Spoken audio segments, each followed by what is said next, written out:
join us once again. Chuck, listen, we don't have video of it. Did I hear that you hold one out for Eagle as well? Is that correct? Yeah, I had a great day today. I had a lot of fun. You know, I played with Nate Bargatze and Larry the Cable Guy, man, two of the best dudes. But, man, I put a lot of time and effort in, and I was very happy with the way I played today. Well, you looked fantastic here. Do you pay attention to everybody talking about your game and the Vegas odds having you last in this tournament, or do you ignore it? Well, I don't want to come in dead last. That was my goal probably for, like, not the last couple of years, but 5 years before that. I just didn't want to come in dead last. But you know what? Man, it's so much fun here. I want to give a shout-out to Harris, American Century. It's just a great week for everybody, and I'm having a blast. Chuck, obviously we're going to talk about the NBA and a busy offseason. I want to get your early impressions of the Rockets acquiring Kevin Durant. How does that change the Western Conference now in your mind? Well, the Rockets look great on paper. You know, Kevin's a great player. I thought the Nuggets got better. You know, they had to add some depth. You know, OKC is the best team in the world. We know that for a fact. But I thought the Rockets they're having a great summer. I think the Nuggets are having a great summer. The East is going to be crazy. I mean, if you would ask me right now who was going to win the East, I could put a bunch of teams in his hat and pull one and make a good case for anybody. So the East is going to be amazing. But everybody trying to gain on OKC, I saw they signed their three best players, but they're going to be tough to beat. But the Rockets and the Nuggets had a great summer. All right, I got to ask you, what's a bigger surprise? You eventually now and inside the NBA coming to ESPN and you working at ESPN, or Michael Jordan joining NBC as a studio analyst? The biggest upset, which one? Probably, well, number one, it's going to be an honor and a privilege to work for ESPN. They're the greatest sports network ever. And now, obviously, I was surprised that Michael's going to do NBC, but I think it's great for the NBA. In my opinion, no disrespect to Kobe or LeBron, I think Michael's the greatest player who ever played. And if you can have that guy part of your basketball family on a more relevant basis, it's going to be really cool. And yeah, I'm shocked. I got to admit I was shocked because he probably had many times to come back. But you know what? It's great for the NBA. Well, it's great to have you guys as part of our family, but we have to talk about one issue. You're joining ESPN, but Dan Orlovsky was pretty ticked off that you won a sports Emmy over him. You have anything to say to our guy Dan Orlovsky after you beat him out on a sports Emmy? Well, first of all, I want to say welcome back, Jay Harris, one of my favorite people at ESPN. Glad to have Jay back. Listen, Dan. Yes. Relax. You're going to win, Dan. I always send Dan texts. He does a fabulous job on NFL Live. I don't know why he's mad at me. I don't get a vote. He should be mad at the other people who voted for him. But you know what's crazy? I thought it was stupid. That we got paid a lot of money to talk about sports. Now I think it's even more stupid than giving us trophies. So, Dan, relax.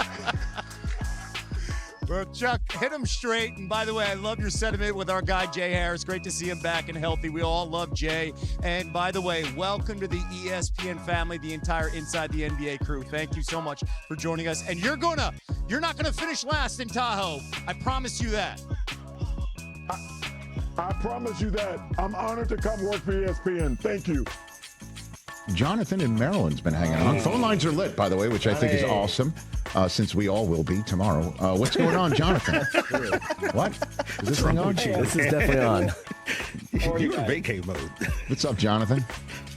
I was wondering, take out the NBA team that you root for. I'm a Celtics fan. Take that out of the discussion, just based on what you think would be good for the stories for the NBA. Is it not obvious that LeBron needs to go to Cleveland, win a championship, and end his career there? I mean, the East is weak. I'm a Celtics fan. We're not going to be good this year. He needs to go to Cleveland, win a championship, retire, and that ends it. Isn't that the only possible option? He's not going to win one in LA. I said First of all, you know, I guess. I mean, if you're from Ohio, you know what I mean? It's perfect for them. If you're New York, what better ways than to go to New York, do it in the Mecca, and get the Knicks in the Canyon of Heroes? I mean, and suddenly he's a guy that that there's a meal that he won't ever purchase again. Katz's Deli? In New York, Miami, hometown of Cleveland, Ohio, or I guess home state of Ohio, and here in Los Angeles. I mean, to be very honest with you, Jonathan, that's what I'm thinking. You know, like yeah, but you're go a to the Knicks fan, Knicks. so you would think that. Well, I mean, I guess it's storybook, right? That the kid from Akron, who actually did one for Cleveland before he retires, goes back to Cleveland. But, you know, that's my 2 cents on it, and I appreciate the call and the food for thought, Jonathan.